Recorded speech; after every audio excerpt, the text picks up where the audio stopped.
Kamery AI są już w stanie przewidzieć czyjąś orientację, wiarę, ale nawet poglądy polityczne. Podają, że w 92%.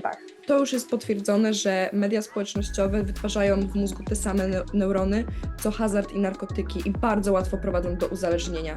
Jakby w jaki sposób dorośli eksperymentują na naszym pokoleniu.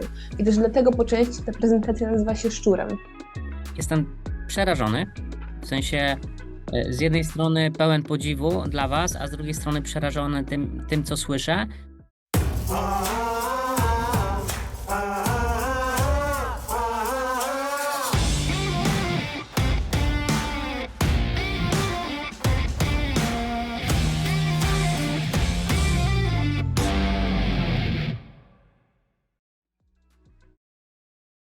Witam serdecznie, Piotr Szwendrowski.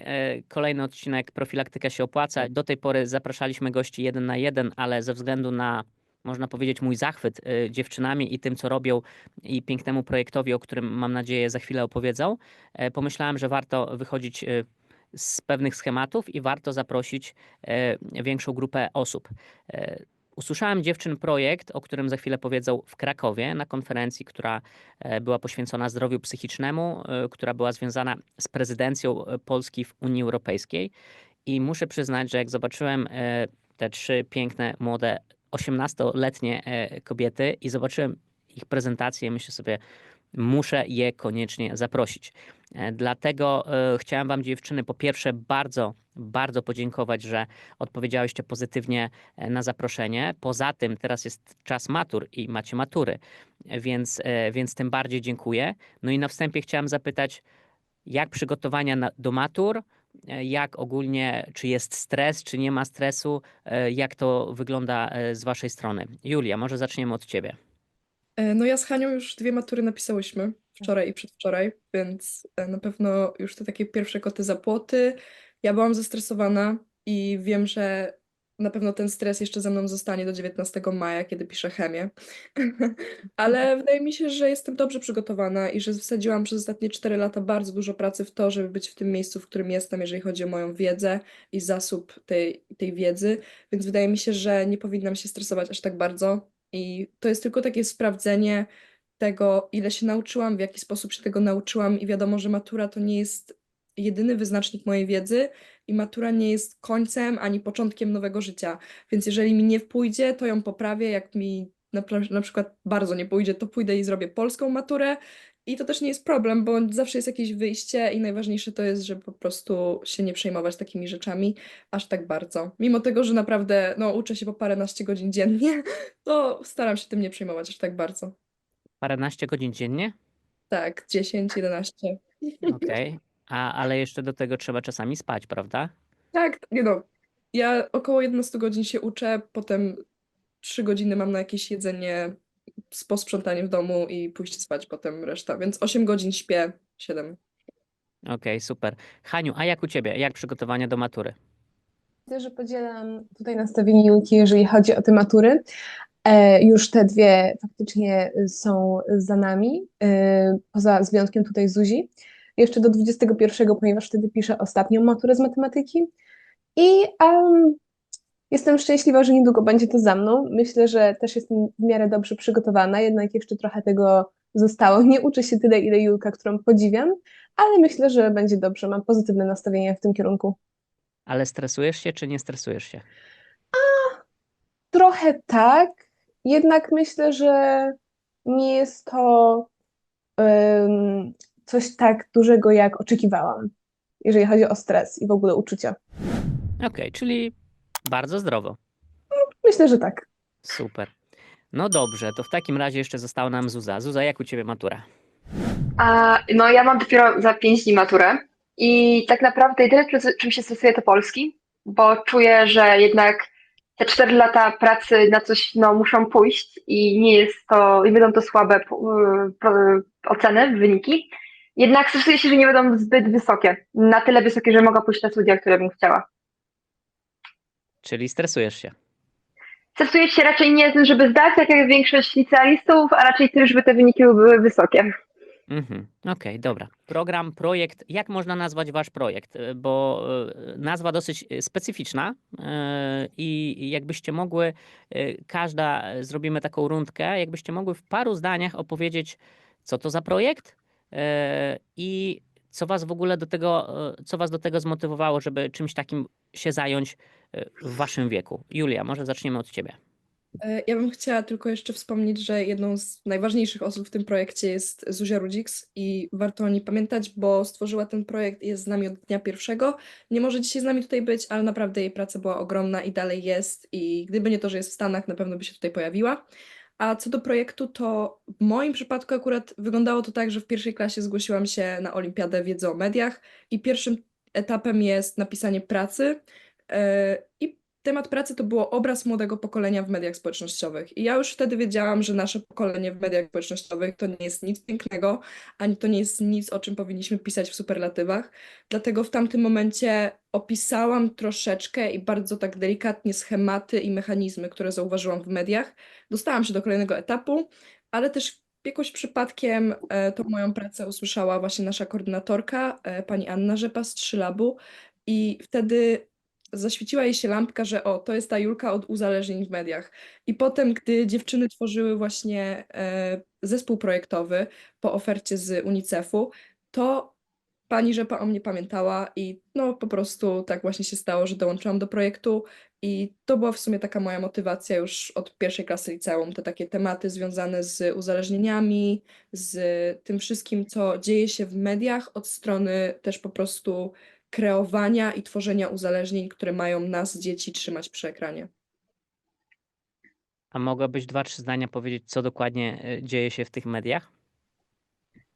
Z mojej strony to, co dzieje się w tych mediach, to ja zaczynam coraz częściej zauważać techniki manipulacyjne, które są tak kreowane, żeby coraz to młodsze osoby spędzały w mediach coraz większą ilość czasu. I to już jest potwierdzone, że media społecznościowe wytwarzają w mózgu te same neurony, co hazard i narkotyki i bardzo łatwo prowadzą do uzależnienia. I kwestia jest taka, że o tym wszystkim wiedzą osoby, które tymi mediami zarządzają i zatrudniają na przykład specjalistów od uzależnień, którzy tak rozplanowują na przykład kolory, albo content, albo algorytmy, żeby po prostu ludzie spędzali w tych mediach jak najwięcej czasu, nie będąc nawet świadomym dlaczego, bo to jest właśnie ten problem, że młodzi ludzie jakby widzą swój problem, widzą, że mają 10 godzin na telefonie, ale nie wiedzą z czego to wynika i nie wiedzą dlaczego tak się dzieje i dlaczego tak się dzieje nie tylko u mnie, ale w całej mojej grupie znajomych. Wszyscy spędzamy tak dużo czasu na mediach. I jeszcze kwestia jest tego, że w tym moim podtemacie ja też mówię o szkodliwości trendów, jakie na tych mediach panują, czyli właśnie o tych trendach autodestrukcyjnych, na przykład zaburzenia odżywiania, narkotyki, promowanie takich treści. To też są rzeczy, które nie tylko, że jesteśmy uzależnieni od mediów, ale każda godzina spędzona w internecie sprawia, że mamy spaczony obraz na rzeczywistość i jest nam coraz ciężej funkcjonować w społeczeństwie. Okej. Mocne, bardzo mocne. Dzięki Julia. Haniu, No więc po pierwsze, nie wiem, czy to było wspomniane, ale projekt nazywa się, nie wiem, czy Julka o tym mówiłaś, samą nazwę? Szczur 34. I u nas wyglądało to samo rozpoczęcie tego projektu dosyć, znaczy właściwie z innej strony, ponieważ ja, Zuzia Jończyk i Zuzia Rudziks, która właśnie jest w tym projekcie i Gosia, która właśnie w tym projekcie była wcześniej, tworzyłyśmy inny projekt i właśnie z tego tutaj dziewczyny skontaktowały się z UNICEF-em w pewien sposób i jakby od tego ten projekt się zaczął. I właśnie moja część skupia się nazywa się Eksperyment i skupia się na takich bardziej, powiedzmy, futurystycznych rzeczach. I przykładem tego jest zastosowanie optogenetyki, ponieważ nie wiem, czy wiesz, ale jest taka metoda kontrolowania mózgu światłem, dosłownie. I to jest właśnie jedna z tych ciekawszych rzeczy. Jest na przykład również, są budowane już akademiki bez okien, które niektórzy na przykład na konferencjach właśnie mówią, że może być to forma przygotowania do metaverse, czyli tego wirtualnego świata. Więc tutaj właśnie mówię o takich rzeczach, których jeszcze do końca nie ma, ale mogą być, jakby w jakiś sposób dorośli eksperymentują na naszym pokoleniu. I też dlatego po części ta prezentacja nazywa się Szczurem. Okej. Możesz coś więcej powiedzieć, bo brzmi to bardzo, tak jak powiedziałaś, futurystycznie, wręcz no, bardzo źle, więc jakbyś mogła rozwinąć trochę a propos tego światła, bo bardzo mnie to zaciekawiło. No, ale w kwestiach właśnie eksperymentalnych czy metaversu? Bo W kwestiach twojego obszaru z waszej prezentacji Szczur 34, o czym tam mówisz i na co warto zwrócić uwagę, o czym często nie myślimy? Trochę się zajmuję szeroko pojętym zdrowiem psychicznym, ale odnośnie tego tematu, który powiedziałaś teraz z eksperymentami odnośnie światła, nie wiedziałem. tak, ponieważ to akurat był eksperyment przeprowadzony na Yale, gdzie naukowcy genetycznie zmodyfikowali myszy, co pozwoliło im kontrolować właśnie mózg tym światłem. I to oczywiście i jest nawet taki cytat, że to doprowadzi do kontroli nad mózgiem, jakiej nigdy wcześniej nie widziano w neuroinżynierii. I oczywiście to nie ma bezpośredniego wpływu poprzez social media, jednak ma bezpośredni wpływ przez nowe technologie. I o ile aktualnie na przykład takie eksperymenty, nie mam takiej wiedzy, żeby powiedzieć, że to jest prowadzone na ludziach, jednak jeżeli jest to prowadzone na szczurach czy myszach, przepraszam, nie pamiętam, to jest to co najmniej martwiące. Tutaj do tego w swojej części rozbieram, w jaki sposób badają behawior ludzki na przykład i w kwestii na przykład kamery AI są już w stanie przewidzieć czyjąś orientację, wiarę, a nawet poglądy polityczne, podają, że w 92%. W 92%. I jest to martwiące, biorąc pod uwagę fakt, że aktualnie na przykład w Londynie już będą, albo już są, albo będą zamontowane 2 kamery właśnie AI, które mają na celu walczyć z przestępczością, jednak jest to dosyć martwiące i były kraje, które już takie systemy próbowały wprowadzać. Są na przykład Chiny, które takie systemy również wprowadziły. Dodatkowo kolejnym taką rzeczą, którą uważam za dosyć duży eksperyment, jest to, że z tego co pamiętam jest to firma w Stanach, jednak głównie w Chinach były prowadzone takie eksperymenty. To też była dosyć popularna sprawa, ale właśnie uczniom z młodszych klas, z tego co pamiętam, założono na głowę takie opaski, które mają mierzyć ich koncentrację. I przez to nauczyciele mieli kontrolę nad każdym uczniem, byli w stanie po prostu zrozumieć, czy uczeń uważa na lekcji, czy nie, a tam jak wiemy jest to dosyć rygorystyczne. Jednak fakt jest taki, że nikt nie wiedział do końca, co te opaski mierzą. Więc jest to dosyć skomplikowana sytuacja tutaj. I takich case'ów faktycznie jest trochę, gdzie po prostu młodzi ludzie czują się jako takie obiekty badawcze w rękach dorosłych. A czy z wiedzy, którą posiadasz, którą odkryłaś, czy możesz rokować, kiedy to się stanie rzeczywistością? Na przykład, że masowo na przykład wprowadzone kamery AI, które będą weryfikować na przykład, mam nadzieję, że terrorystów, ale na przykład będą weryfikować ktoś, kto jest na przykład innej wiary albo nie wiem, innej orientacji seksualnej i tak dalej? Czy są jakiekolwiek rokowania w tej sprawie? Myślę, że rokowań jest bardzo dużo z różnych stron. Jest dużo takich planów też napisanych przez ekspertów. Niestety tutaj aktualnie nie podam nazwiska, ponieważ nie pamiętam, ale jeden z ekspertów właśnie od AI, który pracował bodajże albo Google, albo DeepMind, niestety nie pamiętam, napisał taki plan, jednak i on bardzo szybko jakby przewidział te zmiany, że będą działy się bardzo szybko. Jednak to też myślę, że zależy od takiego faktycznego postępu i technologicznego, i prawnego, ponieważ właśnie dlatego też z jednej strony są nasze działania i robimy to, żeby trochę temu przeciwdziałać na tyle, na ile możemy jako młodzi ludzie. Więc niestety ciężko to określić, ale myślę, że będzie się działo coraz szybciej. Okej, super. Znaczy nie super, w sensie jest to trochę no, bardzo, bardzo refleksyjne, mówiąc poprawnie politycznie. Zuza, a jak twój obszar waszej prezentacji? Podziel się proszę.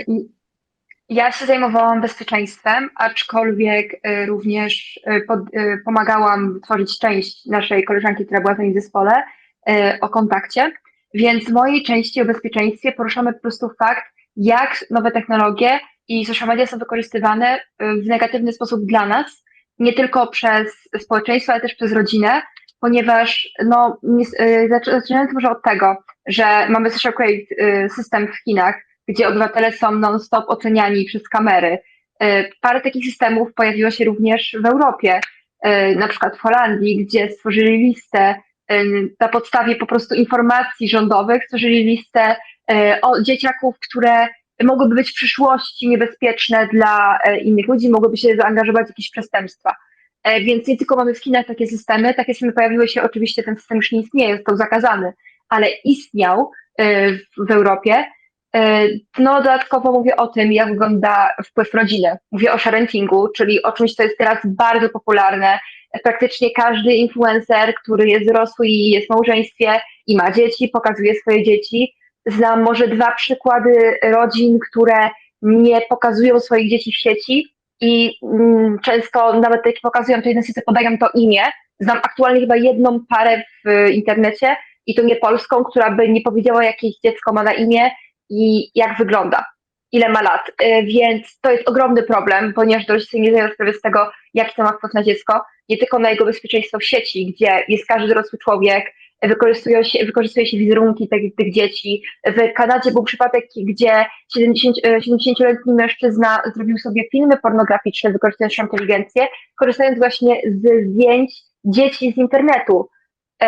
Więc to nie są tylko kwestie właśnie takie, no ktoś ukradnie sobie zdjęcie mojego dziecka. Nie, te zdjęcia mogą być aktualnie wykorzystywane, nawet po prostu to dziecko może być skrzywdzone do końca życia. I to jest tylko kwestia internetu, ponieważ w realnym świecie to też ma ogromne skutki.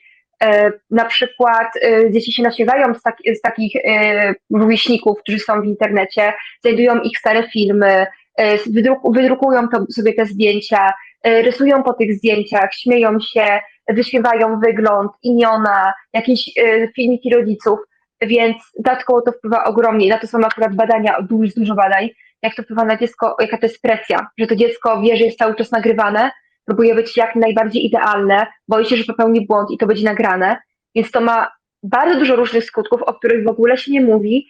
Rodzice tylko słyszą, że to jest niebezpieczne, a i tak robią to dalej, bo większość rodziców nie myśli o tym, no widzą na Facebooku jakiegoś kotka albo jakiś przepis na danie, nie zdają sobie sprawy z tego, kto jest w internecie, a można sobie przypomnieć, że niedawno okazało się, że na Telegramie była grupa 70 000 mężczyzn, którzy wysyłali sobie zdjęcia innych kobiet. Więc internet jest bardzo niebezpieczny i dorośli, przez to, że żyją w własnej bańce, nie widzą tego, jak bardzo jest niebezpieczne i że to ma wpływ nie tylko w internecie, ale również w świecie rzeczywistym. Jeśli chodzi o kontakt, o którym nasza koleżanka nie będzie mogła się powiedzieć, kontakt jest o tym, w jaki sposób nasze relacje się zmieniły poprzez social media, ale nie tylko, ponieważ to jest teraz bardzo popularny temat i też te aplikacje są coraz bardziej popularne. Chatboty i nie chodzi tylko o ChatGPT, który jest bardzo pomocny. Chodzi tutaj o chatboty, które udają drugą osobę i są reklamowane jako świetny towarzysz, jako najlepszy przyjaciel. W naszej prezentacji mówimy też o replice, gdzie sama autorka, sama twórczyni tej aplikacji mówi o tym, że dla niektórych z tych ludzi to była najbardziej intymna relacja w ich życiu. Relacja z chatbotem, który aktualnie może mówić, aktualnie może nie być człowiekiem, ale być jakąś anonimową postacią, która mówi, rusza się, ma miny i przy okazji te boty, przez to, że są kreatywne, one w to wchodzą. One błagają. Właśnie mamy taki przykład chłopca, który sobie stworzył w innej aplikacji bota, zakochał się w tym bocie, stworzył z tym botem seksualną relację i skończyło się dla tego chłopca śmiercią. Miał 14 lat i popełnił samobójstwo, ponieważ był tak zakochany w tym bocie, tak cierpiał przez to, że nie może tego bota dotknąć, że się zabił. I nikt o tym nie wiedział, dopóki nie sprawdzono jego telefonu. I o tym też się nie mówi, że te dzieci mają do tego dostęp, dla dzieci to jest tylko zabawka i że bardzo duża ilość osób, która z tego korzysta, są młodzi ludzie, którzy po prostu są samotni, którzy mogą w ten sposób sobie stworzyć relacje, której nie uzyskają w świecie, bo chatbot będzie taki, jaki my chcemy. Będzie robił to, co my chcemy i nigdy nie będzie się z nami nie zgadzał. A prawdziwy człowiek ma swoje przemyślenia i to powoduje bardzo dużo skutków, właśnie no, na przykład śmierć, a dodatkowo dzieci nie przewidują konsekwencji, bo mają tak wykształconego mózgu. Więc jeśli ktoś nie będzie tego pilnował, bo te aplikacje nie mają żadnych ograniczeń, to jest po prostu kliknięcie, tak, mam 18 lat. Dzieci mają dostęp do wszystkiego aktualnie w internecie. Jeśli nikt nie będzie tego sprawdzał, te relacje zanikną, te dzieci będą coraz bardziej samotne, bo to, że jesteśmy w sieci, oznacza, że mamy teraz mnóstwo przyjaciół w prawdziwym świecie. Człowiek potrzebuje tych relacji na żywo. I myślę, że to są tak główne problemy, które też opisujemy w prezentacji. Sekundka. Momencik, bo mi się mikrofon przełączył i muszę, zestaw tu jest zestaw mikrofonowy, audio, okej, już jest super. Czy mnie dobrze słychać? Tak. Tak. Powiem tak, jestem przerażony, w sensie z jednej strony pełen podziwu dla Was, a z drugiej strony przerażony tym co słyszę, bo wygląda to bardzo, bardzo źle. Wielokrotnie mamy mechanizmy takie obronne, że wypieramy pewne informacje, czy rodzice pewne informacje wypierają i mamy pogłębiający się jeden wielki, nawet nie wiem jak to nazwać, nauk. Wczoraj rozmawiałem z takim bliskim mi człowiekiem, właśnie mówił, że dzisiaj już alkoholizm nie jest problemem, tylko problemem jest legalna używka, którą każdy ma w kieszeni, tak? No to teraz z tego, co mówicie, to jest gorzej niż myślałem. Co możemy zrobić, albo co wy możecie zrobić, albo co my możemy zrobić razem, żeby jakkolwiek przeciwdziałać temu i uświadamiać społeczeństwo, a przede wszystkim rodziców, bo to rodzice są odpowiedzialni, a także nauczyciele, chociaż często obserwuję, że rodzice jakby traktują szkołę tak trochę, jakby zrzucają odpowiedzialność czasami na szkołę, tak? A uważam, że to jest rola nas, dorosłych, żeby po prostu towarzyszyć i czasami powiedzieć, kiedy nie, kiedy zabrać, a nie, że dziecko płacze, krzyczy i jak widzę mamy z malutkimi dziećmi w wózkach i małe dziecko w wózku ma smartfona, no to nie powiem, jakie emocje i uczucia się u mnie pojawiają. Więc co możemy zrobić? Co możecie zrobić? Julia, czy masz jakieś pomysły, jak można zacząć przeciwdziałać tym bardzo trudnym, powiedziałbym wręcz tragicznym zjawiskom? Wydaje mi się, że taki pierwszy krok, wiadomo, to jest szerzenie świadomości i to jest coś, czym my zajęłyśmy się z dziewczynami, bo wiemy, że jako młode osoby nasz głos jest czymś nowym i jest czymś, czego dorośli ludzie często nie mogą zrozumieć, bo nie widzą tej strony mediów. My mówimy o takich tematach, o takich case'ach, których dorosły człowiek czasami nawet by nie pojął, bo nie rozumie, jak to się dzieje, że ten sam telefon, te same media społecznościowe, a jednak totalnie inny content. I wydaje mi się, że też szerzenie świadomości, to oglądanie, to szukanie, to czytanie jakichś badań, bo te badania naprawdę się pojawiają, tych badań jest coraz więcej. Ja pisałam swoją pracę badawczą do szkoły na temat wpływu mediów społecznościowych na wzrost uzależnień u dzieci i młodzieży i naprawdę tych badań jest z każdym miesiącem. Zaczynałam pracę rok temu w czerwcu, było mało badań. Kończyłam ją we wrześniu, 3 razy więcej. Badania się pojawiają. My jako ludzie, my jako rodzice, znaczy no nie jestem rodzicem, ale uważam, że nauczyciele powinni też samemu po prostu szukać tych informacji, bo problem jest widoczny i już coraz więcej osób jest świadomych na jego temat, ale czy naprawdę aż tak dużo osób stara się coś robić i stara się szukać tej wiedzy? Bo nie jest to aż tak ciężkie, jeżeli 4 17-latek dała radę znaleźć trochę informacji w internecie, to wiadomo, my spędziłyśmy nad tym wiele, wiele godzin, ale wystarczy naprawdę poszukać i spędzić, no może nie chwilę, ale 10-15 minut i już człowiek wie więcej i już jest bardziej świadomy. I wiadomo, wiedza to jest jedyna rzecz, której nam nikt nigdy nie zabierze, więc jeżeli jesteśmy świadomi, co się dzieje w telefonie, którego używamy codziennie po parę godzin, to jest to dla nas na plus. Więc to jest na pewno to szerzenie świadomości. Jak można tą świadomość skutecznie szerzyć i do kogo? W jaki sposób? Masz jakieś konkretne pomysły? Wydaje mi się, że to już jest ten moment, w którym najmłodsze osoby powinny dostawać w szkole dawkę informacji na ten temat, bo tego nie ma i my, oczywiście jest tam mówione, że dlaczego wy siedzicie tak dużo na telefonie? My też nie wiemy. Mamy po 13, 12, 14 lat, patrzymy 6 godzin na telefonie, kiedy? I my też nie wiemy czemu, bo to są dzieci, to są naprawdę młode osoby, które nie wiedzą, dlaczego chcą tyle oglądać. To są moje kuzynki, które mają po 10 lat i ja widzę, że są ciągle w telefonie i ja rozumiem, dlaczego one są ciągle w tym telefonie, ale ich rodzice nie rozumieją. I nikt im, ani nauczyciel, ani rodzic im tego nie mówi, więc uważam, że trzeba zacząć od edukacji w szkole. To jest po pierwsze. Wydaje mi się, że też zmiany legislacyjne w Polsce, ale to nie zacznie się w Polsce, to musi się zacząć na skalę światową, bo te wielkie koncerny, no to Facebook, Meta, to się nie dzieje w Polsce, tak? My tego nie zatrzymamy w ten sposób. Choć na przykład Australia zakazała media społecznościowe do 16 roku życia i uważam, że to też jest dobry krok, który powinniśmy rozważyć tutaj w Europie jako Unia Europejska, ponieważ te media ich celem nie tylko jest rozbicie jednostki i rozbicie naszego układu psychologicznego, ale też po prostu kontrolowanie narodów i kontrolowanie różnych grup społecznych, bo bardzo łatwo jest kontrolować młodzież, kiedy ma się ich telefon, kiedy ma się ich media i kiedy to na przykład jakieś inne państwo albo jakieś inne media kontrolują content, i algorytmy, które się dzieją. Więc... Dzięki, Julia. Haniu, Tak, więc ja w pełni zgadzam się z Julką. Tutaj faktycznie świadomość jest bardzo ważna, jednak fakt jest taki, że zmiany legislacyjne też będą bardzo ważne, ponieważ z tego, co widzę, na przykład ludzie, nawet jeżeli są świadomi pewnych procesów, które zachodzą, lub nawet jak te social media źle wpływają, na przykład na TikToku widzę dużo filmików na temat tego, jak ludzie mówią, jak media źle wpływają i na przykład jak niszczą koncentrację, ludzie i tak tego używają ze względu na po prostu sposób sposób działania tych aplikacji, który jest bardzo uzależniający. Więc nie wiem, co prawda, jakie będą jeszcze w Australii na przykład rezultaty tego prawa, ale mam nadzieję, że będą pozytywne.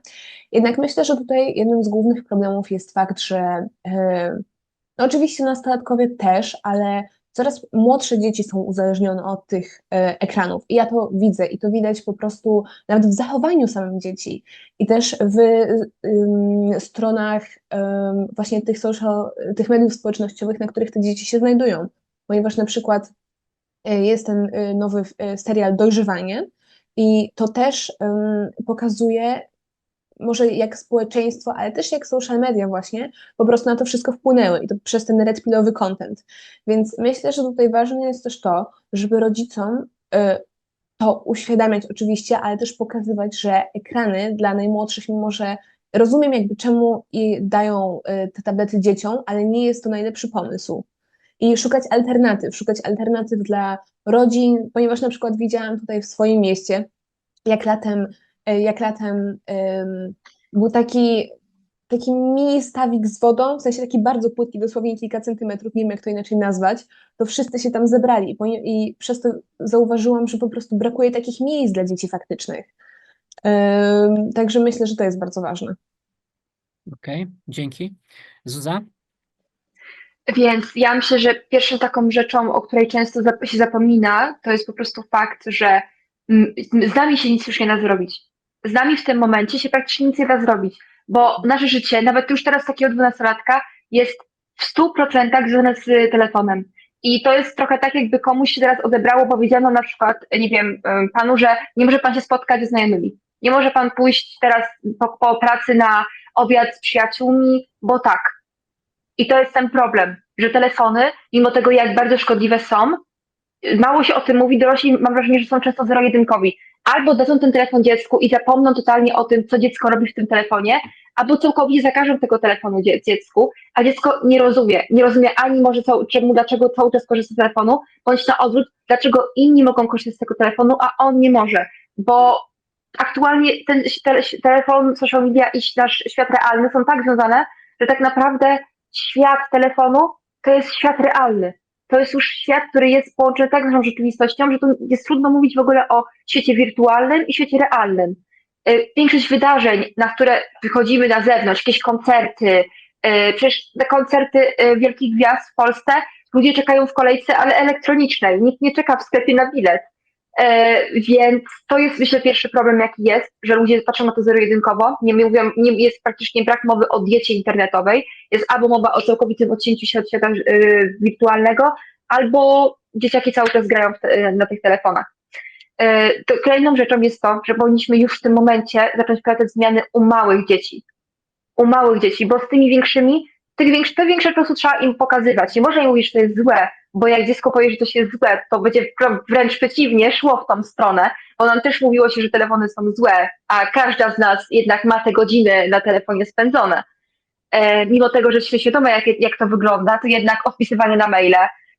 Teraz też rozmawiamy na urządzeniu elektronicznym, więc tego się nie zmieni, ale może zacząć tym dzieciom pokazywać, że może to nie jest złe, ale są fajniejsze rzeczy.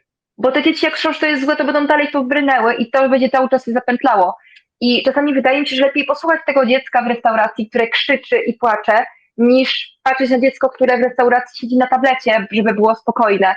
Bo to naprawdę wpływa potem na to, jak to dziecko będzie się rozwijać. I w szkołach w ogóle też z tego telefonu robi się coś strasznego, a nie mówi się tym dzieciom, dlaczego to jest straszne. Mówi się tym dzieciom, że cały czas siedzą na tych telefonach, że to jest złe, że są uzależnione, ale te dzieci nie rozumieją, o co chodzi. Przecież one po prostu się świetnie bawią w tym telefonie. Dla nich to jest tak, jak pójście pograć w piłkę nożną, bo to w tym momencie jest to samo. Pogranie na telefonie w Brawl Stars to jest to samo, co pójście pogranie w piłkę nożną dla nich. To daje im tą samą satysfakcję i tą samą ilość jakby dopaminy, więc trudno oczekiwać od dziecka, żeby po prostu wyłączyło telefon, co często nawet my pierwszy raz, jak prezentowałyśmy prezentację, to usłyszałyśmy od psychologa, że dlaczego wy po prostu tego telefonu nie wyłączycie? Właśnie o to chodzi, żeby nie wyłączać tego telefonu, ale żeby nauczyć się i nauczyć społeczeństwo, jak zdrowo z tego korzystać, bo nikt nie mówi, że problemem jest na przykład pisanie z ludźmi. Ja mam przyjaciółkę ze Stanów Zjednoczonych i gdyby nie telefon, to byśmy nie miały w ogóle kontaktu. Chodzi o to, żeby nie uwikłać się w te social media, które robią wszystko, żeby nas uwikłać w telefon, żeby nauczyć się, że granie ale nie w takich ilościach, gdzie te dzieciaki potrafią całą noc spędzić na graniu na komputerze.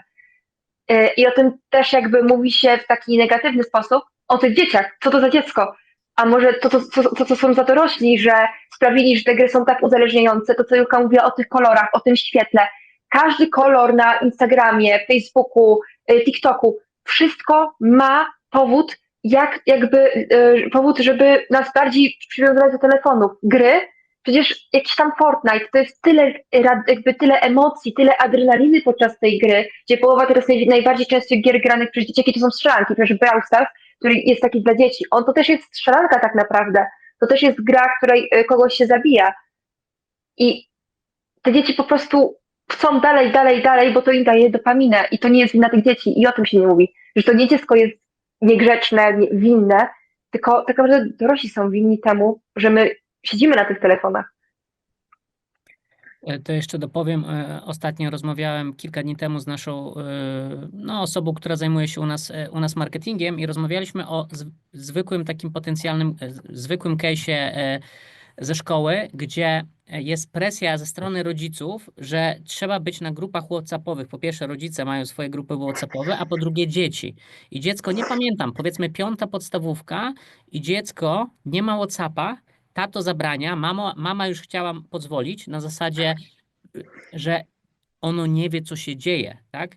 I mama rozmawia ze swoim dzieckiem na zasadzie, ale nie możesz się dowiedzieć o czym, co się dzieje w ogóle w klasie? Nie, bo wszyscy jak wracamy ze szkoły, czy siedzimy w szkole, to wszyscy siedzą na tej grupie i tam się odbywa komunikacja, a w realu się nie odbywa, tak? Także rodzice, jeden ojciec na całą klasę powiedział nie, chociaż mama już była skłonna. To jest pierwszy punkt. A drugi punkt, to co powiedziałaś, Zuza, ja to czasami na jakichś spotkaniach powtarzam, że to, co mówimy o tym świecie cyfrowym, że to nie jest świat cyfrowy, tylko to jest real. Dla młodych ludzi, dla was, zresztą dla was. Ja też żyję, nadużywam, jeszcze to sobie świetnie racjonalizuję, że robię dobre rzeczy, że używam to jako narzędzie, tak? Więc mogę. Tak? Publicznie głośno się przyznaję, nadużywam elektroniki i trochę przesadzam z pracą, tak?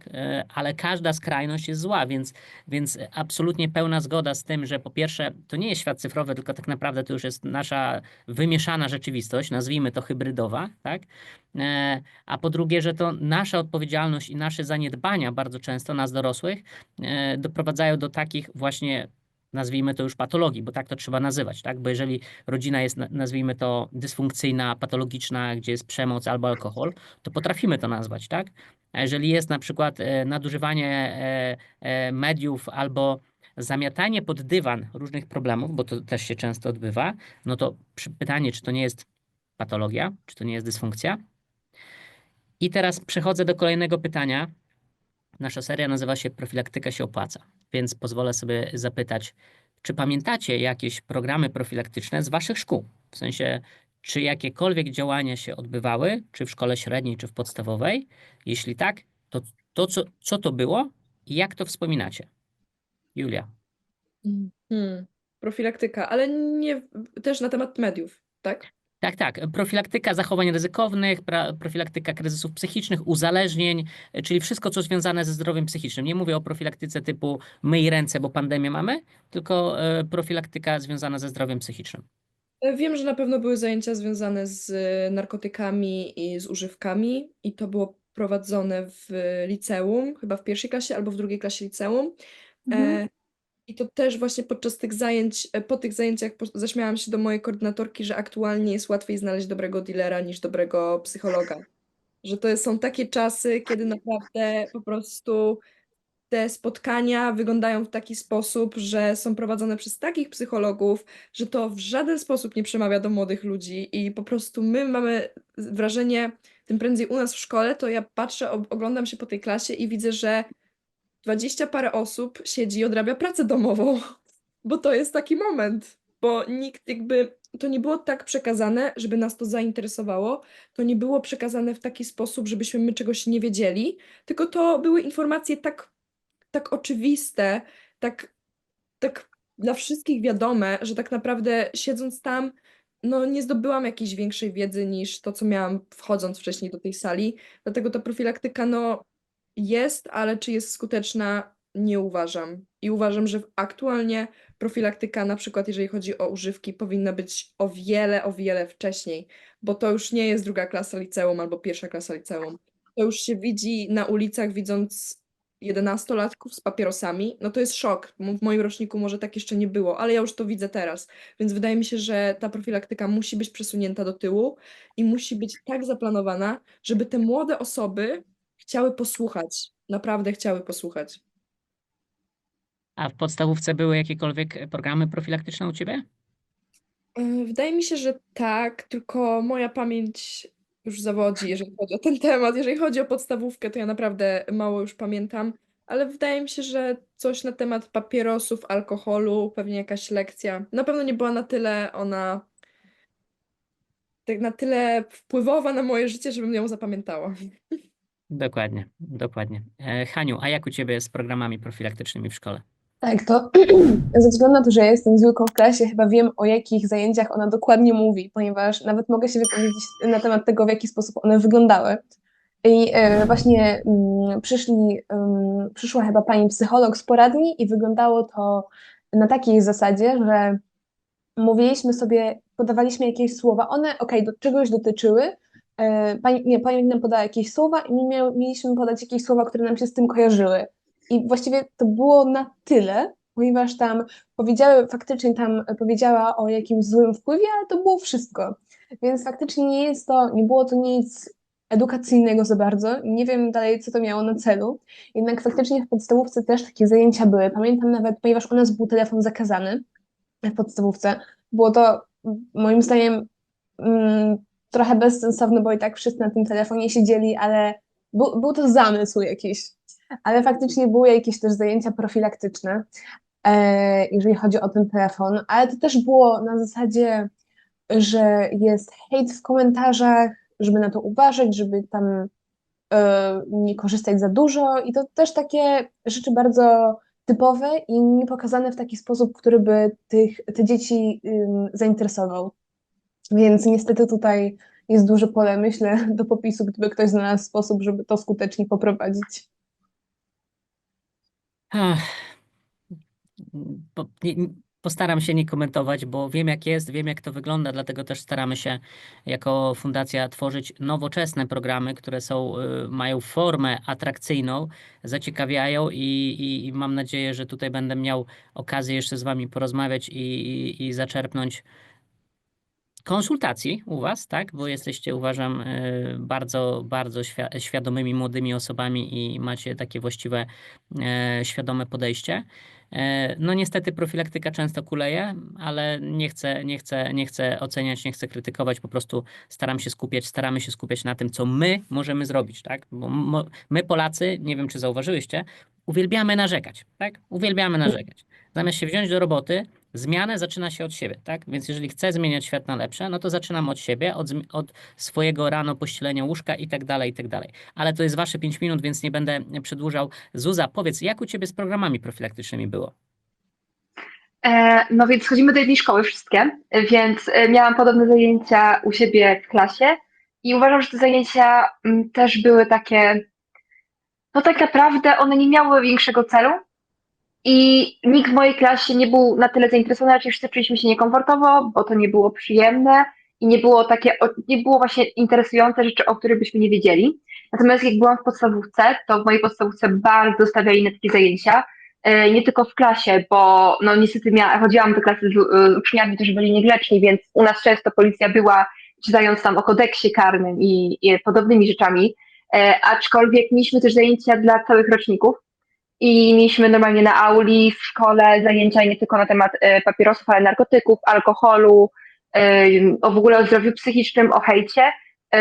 Myślę, że to było całkiem interesujące, bo zapadły mi niektóre nawet scenki w głowie, w pamięci. Opuszczali nam filmy promocyjne, przyjeżdżała policja, przyprowadzili wpierw, pokazywali jak to działa, jak w ogóle też próbowali nas trochę tak zachęcić do tego, żeby właśnie być fajnym, takim sprawem, bo też pokazywali na przykład kickboxing czy takie inne rzeczy, które robią policjanci, którzy działają zgodnie z prawem, więc próbowali nam tak właśnie pokazać, że to jest fajne i pozytywne i myślę, że jakby naprawdę większość dzieciaków słuchało wtedy. Również próbowali wprowadzić zakaz telefonu w naszej szkole, aczkolwiek tak jak mówi Hania, to nie wypaliło, dlatego że też dzieci bardzo dobrze znają swoje prawa. Dopóki ten zakaz nie będzie, że tak powiem, wprowadzony ogólnie, legislacyjnie w Polsce, to nic się z tym nie zrobi, dlatego że te dzieciaki doskonale wiedzą, że nauczyciel nie może zabrać im telefonu, że nauczyciel nie może nic z tym zrobić, nauczyciel nie może zakazać kontaktu z rodzicem, więc no co, mogą sobie korzystać z tego telefonu, bo to zrobi, wpisze im uwagę. Te dzieciaki mają gdzieś uwagę. Aktualnie dzieci są tak bardzo, że tak może nawet powiem aroganckie czasami, jeśli chodzi o te kwestie, że uwaga, no co mi ta uwaga zrobi? Najczęściej to jest też problem, że rodzice zamiast też jakby działać z nauczycielem, że przeciwko telefonu, to często ci rodzice mają się takie, ale czemu pani wpisała tą uwagę? Dlaczego? Więc to jest myślę, że też ten problem, że rodzice czasami nie chcą widzieć błędów w swoich dzieciach, bo to by świadczyło o ich błędach, a jednak gdyby patrzyli trochę w taki sposób, to mogliby swoim dzieciom dużo pomóc.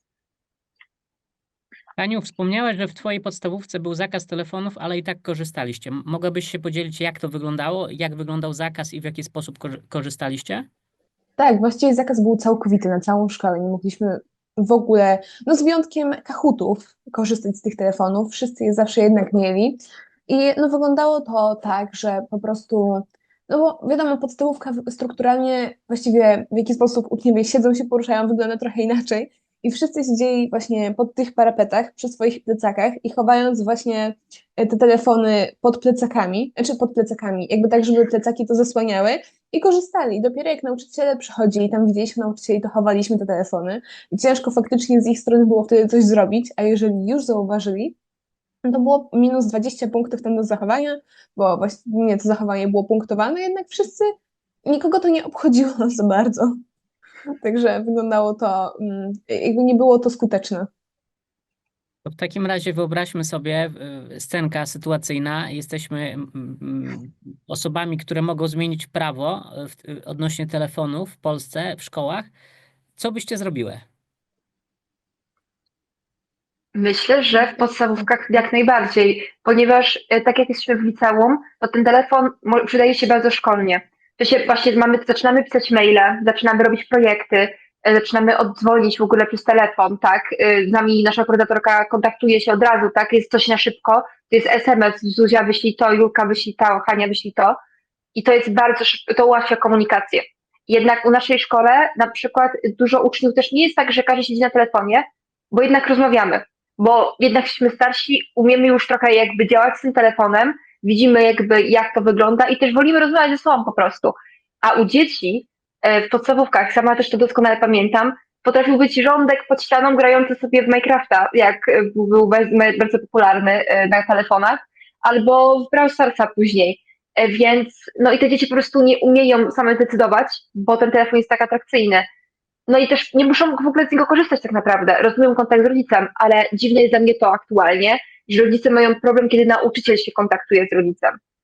Bo przecież to dziecko jest w szkole, to dziecko powinno być w szkole i nie powinno być problemu z tym, że jak dziecko potrzebuje skontaktować z rodzicem, to dzwoni nauczyciel.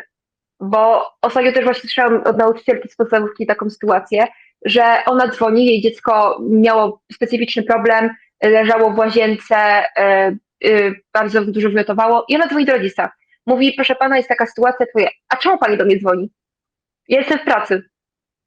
Nauczyciel i tak większość rodziców nie zareaguje, bo bardziej jakby są zajęci pracą, a jakby po to jest właśnie nauczyciel, on wykonuje swoją pracę i pomaga. I o to się bo często właśnie rodzice, nawet nie tak dzieci jak rodzice, są przeciwko tym zakazom. To rodzice są jak, no ale ono potem będzie wracać do domu, albo coś tam, no ale to wtedy dziecko może wyłączyć telefon na czas lekcji, mieć go w plecaku, całkowicie włączony. Przecież podczas lekcji, jeśli nic się nie dzieje, dziecko nie potrzebuje kontaktować się z rodzicem, a jeśli coś się dzieje, to po to jest nauczyciel, żeby skontaktować się z rodzicem. To nauczyciel w trakcie jakby lekcji ma tą jednak sprawuje opiekę nad dzieckiem, więc jeśli coś się dzieje takiego, że dziecko musi zadzwonić, to nie powinno być problemu, że dzwoni nauczyciel. A w dzisiejszych czasach jest to jakiś taki bardzo ogromny problem ze strony rodziców. Tak, wydaje mi się, że to jest faktycznie dosyć częste. Na przykład ponieważ ja mam siostrę, ja mam siostrzeńców i ci siostrzeńcy są w wieku 10-12 lat około, no to tak, dla rodziców ten kontakt jest faktycznie bardzo ważny, bo na przykład u mnie czegoś takiego nie było, ponieważ ja kiedyś, no wiadomo, nie brało się tych telefonów, nie miało się tego kontaktu, przez nauczyciela najwyżej miało się kontakt, jeżeli faktycznie coś się działo, ale też mają na przykład Apple Watchy już, żeby się kontaktować z moją siostrą, z mamą, co jest dla mnie dosyć, no nie wiem, jest to ciekawa sprawa. Natomiast jeżeli chodzi o rzeczy legislacyjne, to no nie chcę tutaj wiadomo podawać konkretnych nazw, jednak problemem są pewne platformy medialne, które po prostu tych użytkowników uzależniają i nie jestem pewna, czy faktycznie jest jakiś skuteczny sposób przeciwdziałania, niż naprawdę wprowadzanie tych ograniczeń wiekowych na przykład. No Nie wiem, to jak to przenieśmy się dziewczyny tylko do szkoły. To jak byś do zrobiła w szkoły. podstawówce i jak byś zrobiła w szkole średniej? Jakie byś wprowadziła ograniczenia? W podstawówce myślę, że faktycznym, że nie jestem pewna, jak bardzo na przerwach ten telefon jest potrzebny, ponieważ o ile w liceum do informacji często sięgamy i faktycznie to jest ważne, żeby uczyć dzieci korzystania w ogóle z informacji, z Google, z wyszukiwarki, to na przerwach niekoniecznie jest to wymagane, więc nie chcę tutaj drastycznie podchodzić, mówiąc, że warto by było te telefony zabierać, jednak jeżeli zakazy nie działają, to może warto by było się zastanowić. W klasach myślę, że dopóki że powinno się uczyć dzieci właśnie korzystania z wyszukiwarki, z w ogóle źródeł informacyjnych, ale to jakby też pod nadzorem. Więc może w taki sposób. W liceum nie jestem pewna, czy jakiekolwiek zakazy mają sens, ponieważ na przykład wiem, że u nas w klasie, czy w ogóle w całej szkole, po prostu te uczniowie korzystają z tabletów, żeby pisać, korzystają z laptopów, żeby pisać, korzystają z wyszukiwarek, żeby te informacje znajdować i jest to bardzo ważne. Więc myślę, że trzeba przeciwdziałać jakby na poziomie podstawówki, bo potem nie jestem pewna, czy faktycznie coś się da z tym zrobić skutecznie i czy powinno się w taki sposób. Czyli zakaz w podstawówce. Czy dobrze słyszę? No myślę, że jakiś skuteczny, tylko to jest takie pole, bo w momencie, w którym już dzieci są, na przykład u nas chyba wprowadzili to w jakiejś 5. klasie, a już, albo przepraszam, 6., jak ja byłam w 6. klasie, czy tam coś około tego, no to już dzieci były uzależnione. Więc dzieciom się już nie podobało. i to nie działało po prostu. Więc nie wiem, jak to teraz wygląda, nie wiem, jakie to by faktycznie przynosiło rezultaty, ale myślę, że no, na przerwach ten telefon nie jest potrzebny, więc Okej. myślę, że Julia, mógłby to jakieś dobry pomysł. pomysły na zmiany legislacyjne? Tak, no ja jestem za tym, żeby zakazać tych telefonów w podstawówce. Uważam, że to jest taki okres w życiu, kiedy naprawdę powinniśmy się uczyć, jak używać tych telefonów, a te telefony oczywiście powinny być wsadzane, tak jak w Stanach na przykład są, po Oj, prostu tak.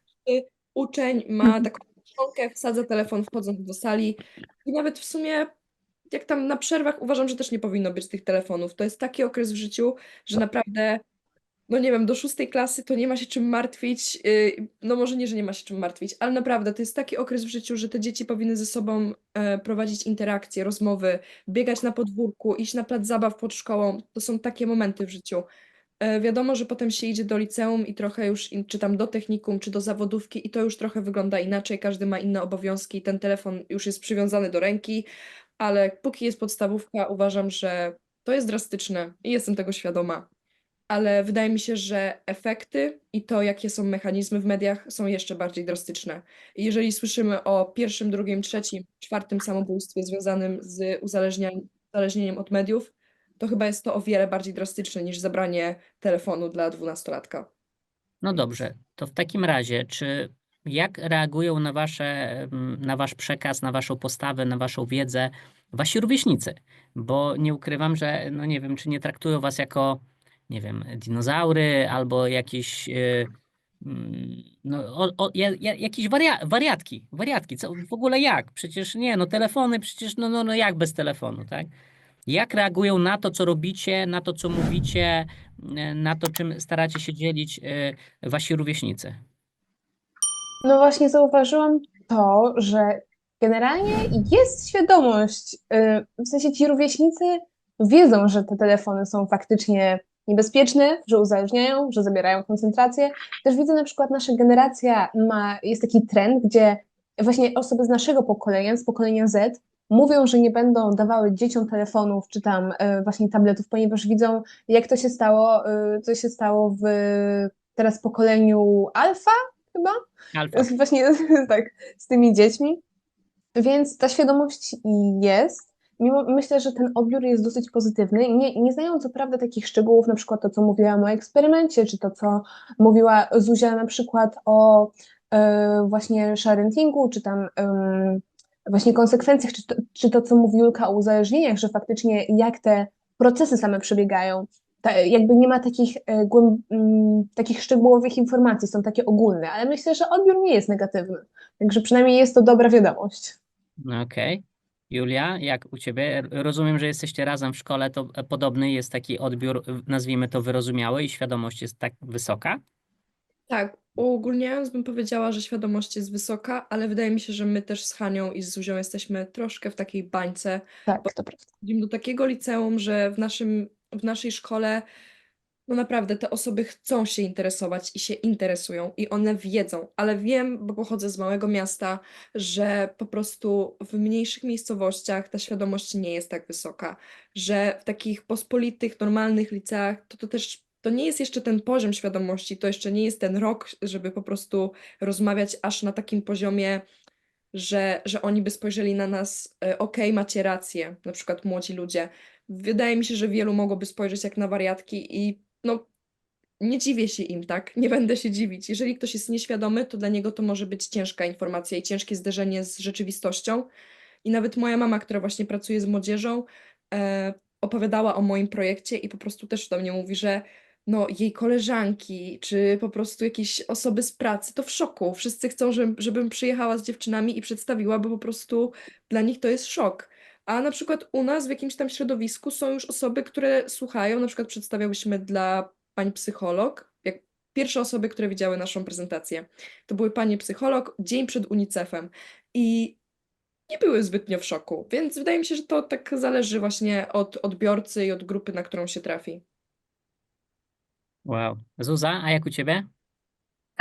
Myślę, że jak patrzyłam, moje rodzeństwo miało szansę zacząć tę prezentację i właśnie ten starszy w wieku 15 lat miał takie, że te informacje, które przekazujemy, on jest świadomy taki, że są takie procesy, że te media nas uzależniają, że faktycznie ktoś jakby tam siedzi, programuje algorytmy, żeby nas to wszystko, każda kolejna informacja nas dalej ciągnęła w sieć. Jednak faktycznie nie znają tych takich szczegółowych informacji, nie znają statystyk, nie wiedzą jakby jak duży jest problem, wiedzą, że jest problem. Wiedzą, większość w ogóle naszych znajomych tak samo, gdyby ktoś wyłączył internet i gdyby teraz każdy z nas miał dostęp do social mediów i nie mógł się kontaktować przez social media, każdy z nas byłby szczęśliwy. To chodzi o to, że jednostkowo my nie jesteśmy w stanie się wyłączyć, mając świadomość tego, że inni są włączeni w internet. Bo każdy z naszych znajomych chciałby odpocząć od tego, bo to jest po prostu bardzo męczące. I jakby często na przykład dorośli się pytają, czym wy jesteście tacy zmęczeni? Kiedy masz codziennie bodźce z telefonu, codziennie inną informację, każda ta informacja prawdopodobnie będzie cię obniżać twoje samopoczucie, bo większość rzeczy w internecie jest takich idealizowanych niestety, chociaż już się pojawiają właśnie też takie influencerki czy influencerzy, którzy próbują promować ten jakby prawdziwe życie, próbują promować, że bez właśnie filtrów i tak dalej, to jednak widzimy te rzeczy i no to po prostu nas męczy. Więc no nie są świadomi tego, bo oni sami są zmęczeni. Oni sami czują to zmęczenie, czują, że chcieliby wyłączyć telefon, rzucić nim, bo widzą, że ich to rozprasza. Sami mówią o tym, że nie mogą się uczyć, bo leży ten telefon obok nich, bądź woleliby przeglądać TikToka. Więc myślę, że tak, no oni są świadomi tego i mimo tego, że dla nich reprezentacja może być nudna w jakimś sensie, bo po prostu są świadomi tych problemów, to jakby wspierają nas. Większość osób w naszym wieku jednak nas wspiera w tym, co my robimy i chcę, żebyśmy szły z tym dalej. Z chęcią, jak zmieniamy coś w prezentacji, to od razu chcą nam dać feedback, chcą to patrzeć, chcą nas słuchać i pierwsze osoby młode, które nas słyszały na początku tamtego roku, oni byli w szoku. Oni siedzieli, bo wtedy to jeszcze był początek w ogóle ze sztuczną inteligencją, bo przecież tak naprawdę ten taki pik sztucznej inteligencji u młodzieży, w ogóle u ludzi tak ogólnie zaczął się około w listopadzie, może nawet październiku 2023. I oni wszyscy siedzieli po prostu w szoku, mieli tyle pytań, mieli takie, kurde, ja też to widzę, ja też tak mam, coś też tak się czuję. I oni nawet nie wiedzą tego, że to jest naprawdę coś uniwersalnego, że mimo tego, że ktoś może być w Australii, ktoś może być w Stanach, my wszyscy jesteśmy w tym samym internecie, mimo tego, że każdy z nas widzi inne informacje i my wszyscy to samo czujemy. Czujemy to samo zmęczenie, to samo przebodźcowanie, ten sam strach o stratę informacji i naprawdę, przecież nawet dzieciaki są świadome tego, że jak coś wchodzą, dają w internet, to nie zniknie. Każdy jest tego świadomy w tym momencie. Więc naprawdę mamy tą świadomość, po prostu nie jesteśmy w stanie nic z tym zrobić, bo skoro dorosły człowiek nie jest w stanie poradzić sobie z telefonem i często dorośli po pracy siedzą na telefonach, żeby się zrelaksować, to jak mamy oczekiwać od dziecka, które jeszcze nie dorosło, jeszcze nie ma wykształconej osobowości, jeszcze nie ma wykształconego mózgu do końca, jak takie dziecko ma sobie radzić z internetem? Dobrze, dziewczyny, powiedzcie, matura za chwilę, cel numer 1 i teraz, czy macie jakieś cele, plany, marzenia odnośnie waszego projektu? Jak można by było wam pomóc, żeby to po prostu siać jak najszerzej, żeby docierało jak najszerzej, żeby edukować i uświadamiać rodziców, nauczycieli, dzieci, młodzież i tak dalej? To ja myślę, że fajnie by było, ponieważ nasze działania skupiały się aktualnie właściwie na niektórych nauczycielach, na dyrektorach, ponieważ właśnie taka grupa odbiorcza była, ale również na rządach. Jednak chciałabyśmy mieć większy wpływ, myślę, w szerzeniu tej świadomości samej w sobie. Myślę, że tutaj jest bardzo ciężko stwierdzić dokładnie, jak coś takiego w ogóle miałoby wyglądać, ponieważ ta świadomość to jest tak ciężka sprawa, samo szerzenie świadomości, żeby to faktycznie dotarło do tych grup ludzi, do których ma to dotrzeć i myślę, że to jest jednak aktualnie najważniejsze. Ale również myślę, że działania międzynarodowe, ponieważ ważne jest to, żeby to poszerzać coraz bardziej, ponieważ to jakby Polska to nie jest wiadomo jedyna grupa osób, gdzie to nas dotyka. Nawet bym powiedziała, że są kraje, gdzie to jest znacznie poważniejsze. Są kraje, w których nawet no na przykład tutaj dam przykład Birmy, ale te algorytmy doprowadziły do naprawdę tragedii i czegoś, co można nazwać czystkami etnicznymi i generalnie właśnie do propagandy politycznej są używane, więc myślę, że tutaj działanie ogólnie międzynarodowe każdego jest bardzo ważne. Ale Dobrze. właśnie sama forma jest ciężka. Julia, powiedz, jakie widzisz cele, plany, marzenia? Co możemy zrobić?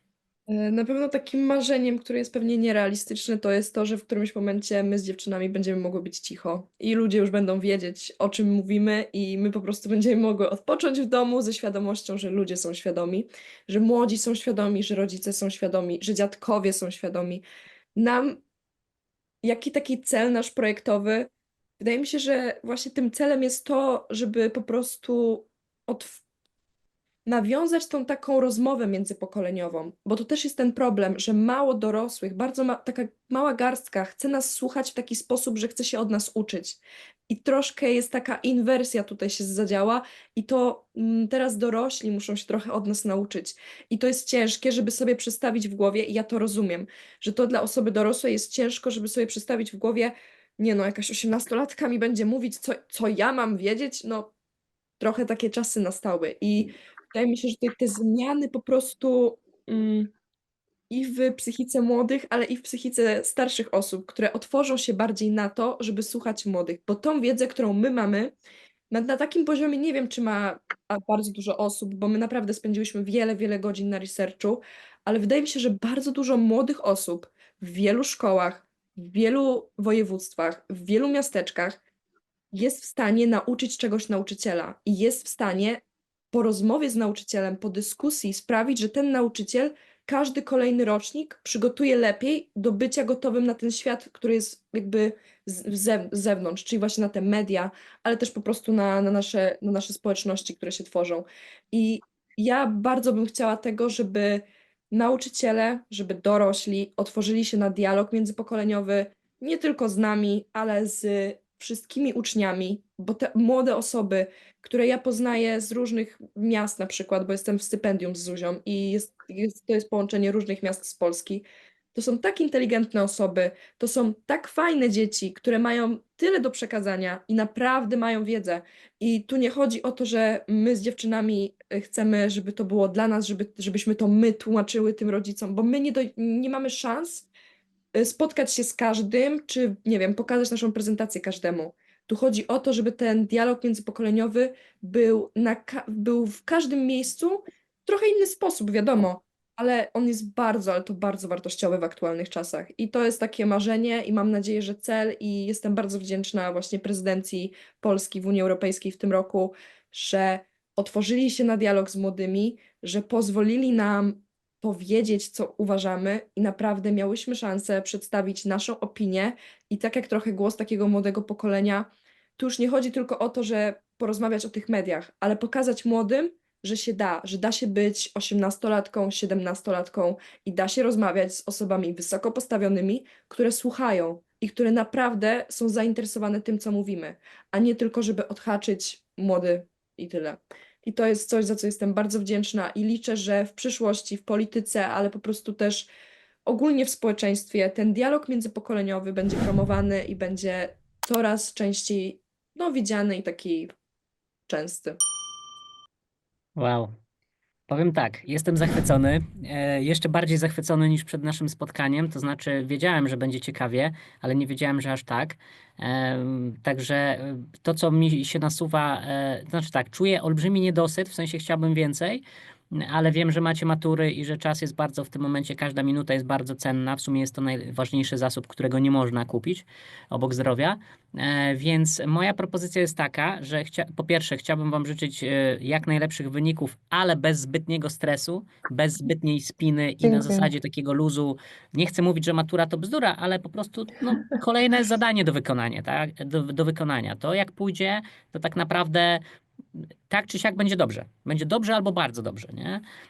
Więc to, co na pewno już bym chciał, to bardzo bym chciał się z Wami kolejny raz spotkać i mam już dużo pomysłów, ale nie chcę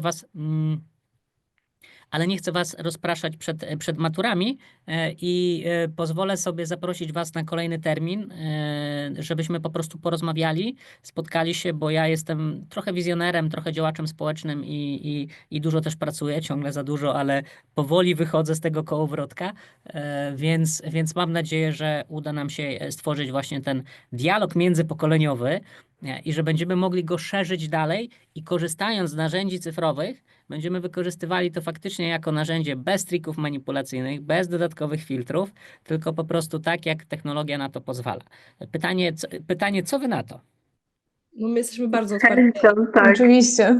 Tak, ja też na pewno bardzo się cieszę, bo brakuje nam tej Zuzi Rudziks i wiemy, że ona już niedługo wraca ze Stanów i to już po naszych maturach jest w Polsce, więc tak naprawdę wtedy będzie obecna i wiemy, że ma dużo ciekawego do powiedzenia i ma też wiele ciekawych informacji i wiele takiej, i dużo ma zdobytej wiedzy, jeżeli chodzi o to, jak to wszystko wygląda w Stanach Zjednoczonych, czyli w kraju, gdzie ten problem mediów społecznościowych jest jednak chyba jednym z największych na świecie. I skąd wychodzi w ogóle po części? Skąd te wszystkie Tak. mediów się wywodzi.